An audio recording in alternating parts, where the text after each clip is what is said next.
Hello guys, Dr. Marco here, and today we'll be discussing about types of food that you should avoid if you have diabetes. Now, with diabetes, you need to manage it with your medicine, with your insulin, but food is a big component and plays a major role in the management of diabetes. Now, the first thing all of you would most probably know is that you should not take high glucose foods. Now, foods that are higher in glucose or higher in sugar, they actually cause hyperglycemia, and those prolonged high level of glucose in your blood would actually lead to kidney diseases and damaging of vessels and damaging of those nephrons in your kidney. So there's a term for it called diabetic nephropathy and diabetic neuropathy, where the nerves are actually getting damaged and the nephrons in the kidney are actually getting damaged. And it's a sad thing that happens to most of the diabetics that do not take care of their food that they put in themselves, and this leads to end-stage renal diseases and horrible things. At the end, they even stop making these blood cells because the kidney is not producing certain hormones that are needed for the production of blood cells, and it's a very dangerous path. So you need to take control of your food right now if you need to manage your diabetes really well. So first thing was that. The second thing was fructose. Now, we do not talk about fructose that much as we talk about glucose or about sucrose or about sugar in general. And fructose is a hidden factor that actually, if you are on a high fructose diet, it could lead to a fatty liver. Now, in the US around 1960s, there was commercialization done in the production of beverages and in the production of jams and peanut butter and everything. So they substituted high fructose corn syrup for sugar. Now, sugar is primarily sucrose, and high fructose corn syrup is a mixture of glucose and fructose, about 55% and 45%.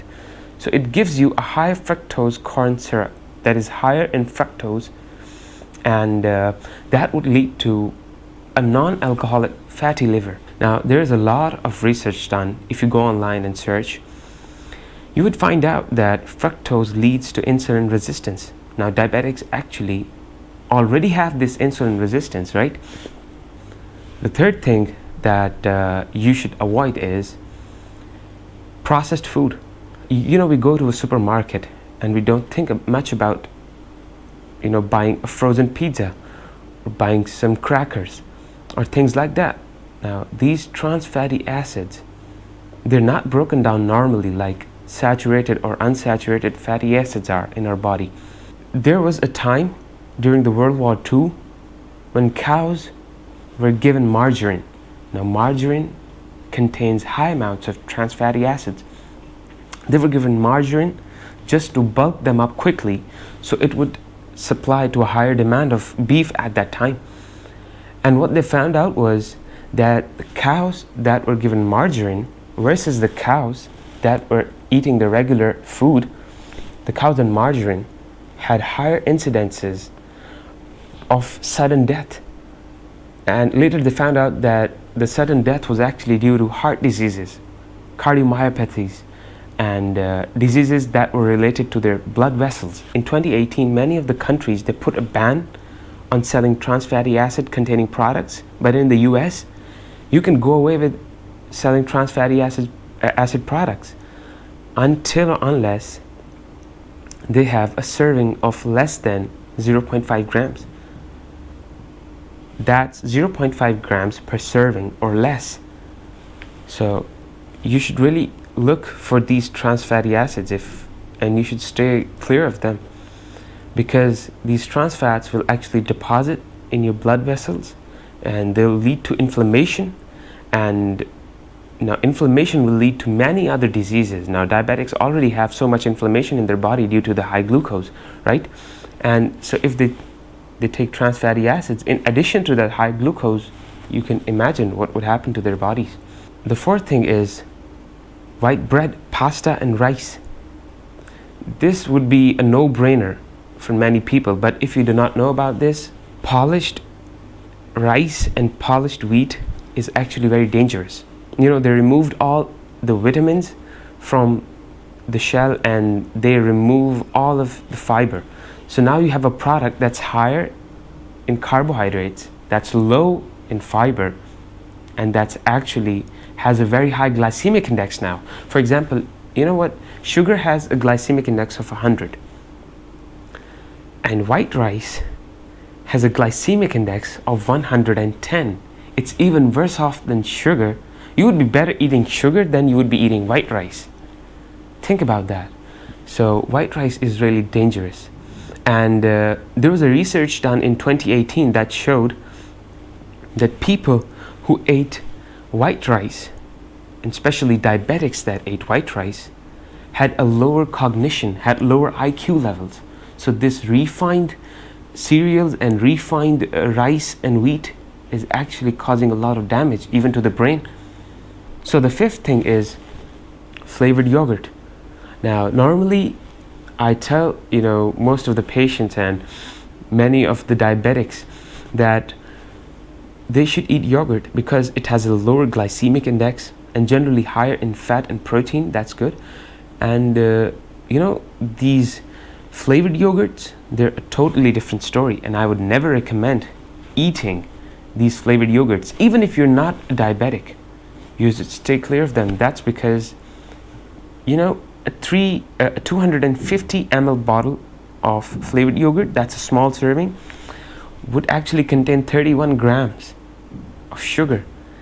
Now they strip away all the fat from the yogurt, making it healthy, like making it seemingly healthy, but there's a general rule. If you remove the fat, you have to add the sugar to put in the flavor back. And this is really dangerous. What's happening? It's happening in the US, it's happening worldwide. They're stripping away fat that would actually cause lower insulin spikes. That would be less dangerous for the diabetics. And they're putting in these sugars and these flavors. So the sixth thing is breakfast cereals. Now breakfast cereals are really high in sugar. That's why they market it to kids, right? Or I would not take name of a brand, but these chocolate spreads, these are marketed primarily to kids. And in the ad, when they show these chocolate spread bottles, there's a slice of bread, there's a chocolate spread on that, and on the side is these fruits, making them seemingly healthy. And that's a marketing gimmick that they've been playing, and tricking us just into buying these cereals thinking they're healthy. Cereals are for kids. They're not good for them, but they're marketed to kids. And it's no surprise that they have high sugar.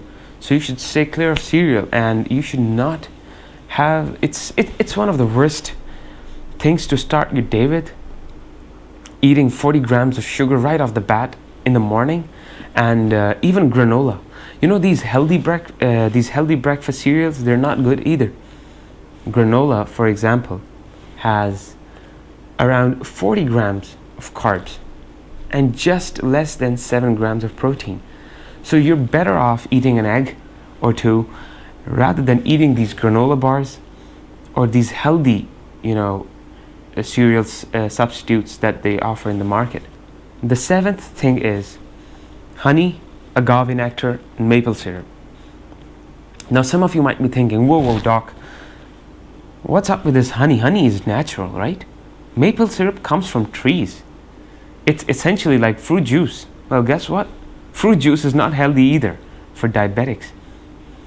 Now, for example, you take a spoon of honey, or you take a tablespoon of agave nectar or maple syrup. Guess what? It contains 16, 17, sometimes 18 grams of sugar in just a tablespoon. No fiber, only sugar, concentrated, most of which is fructose. Now you should take a guess if it's healthy for you or not, because we've discussed fructose earlier. And sometimes, in developing countries, they actually market these products as a healthier version than sugar to add to their drinks, to add to their food. But in reality, it's the same sugar, it's the same glucose and fructose mixture. Now, if you are an athlete and you are burning, 4,500, 5,000 calories a day, and you're taking 2 spoons of honey, or you just ran a marathon and you came back, you ate a spoonful of honey, that's okay. Your body is putting glucose into the cells without even using insulin if you are exercising. Yeah, that's right. If you exercise, the pumping of the muscle leads to moving of glucose into the cells without using insulin. So now you can have maybe 1 or 2 tablespoons of honey. In fact, hunters and gatherers in African tribes, they go on and they eat as much as 200 ml of honey at a single time. But they walk a lot.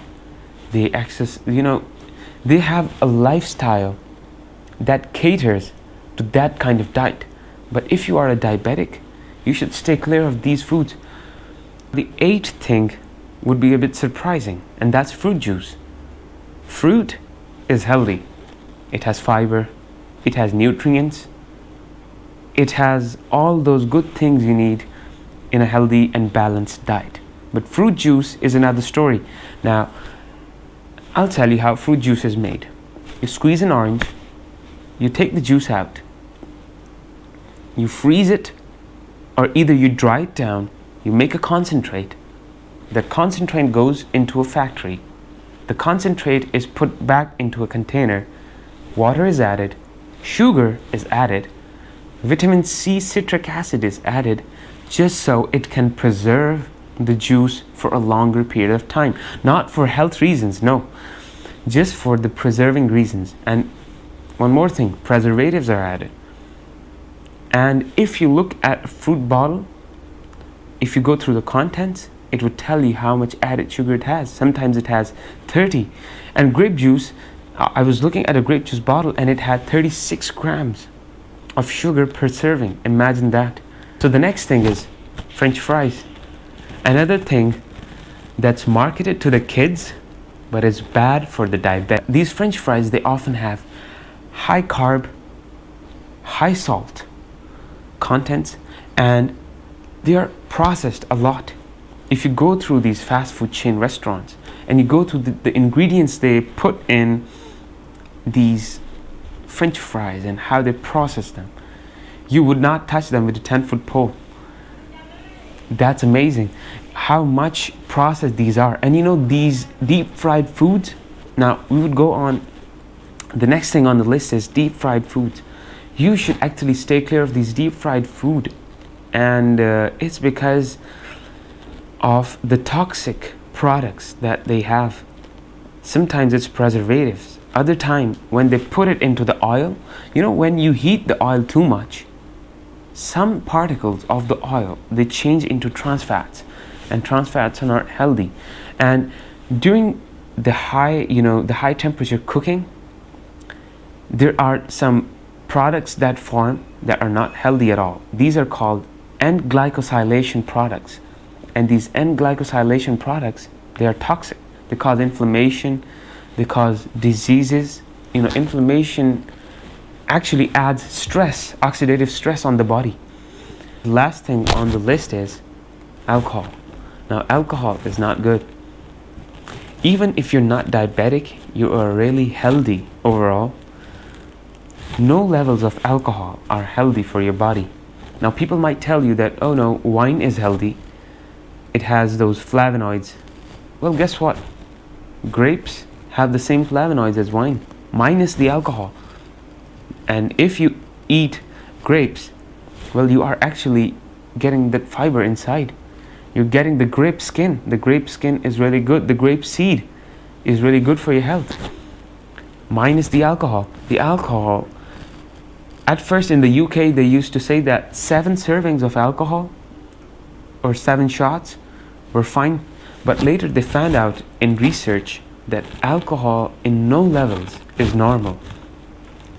Leads to a general decline in health, leads to alcoholic fatty liver, leads to cirrhosis, leads to liver carcinoma, hepatocellular carcinoma. Now, these are diseases that do not have good outcomes. and many other health conditions come with alcohol consumption, so you should stay clear. And the last point is, beer has too much carbs. One glass of beer has the same amount of carbs that 6 slices or 5 slices of white bread have. So you should really think before having a glass of beer. If you like this video, give it a thumbs up, and consider subscribing to the channel and pressing the bell icon so that you are notified whenever a new video comes out. I generally post about health, about diabetes, about hypertension, and a lot of other topics. So if you are interested in revamping your health overall, make sure you subscribe. Thank you so much. If you have any queries about the video, about any topic, or you would suggest me making a certain video about a certain topic, go down in the comments. I actually read my comments, and I get really happy when people are helped through my comment section. Thank you so much. Dr. Marco out.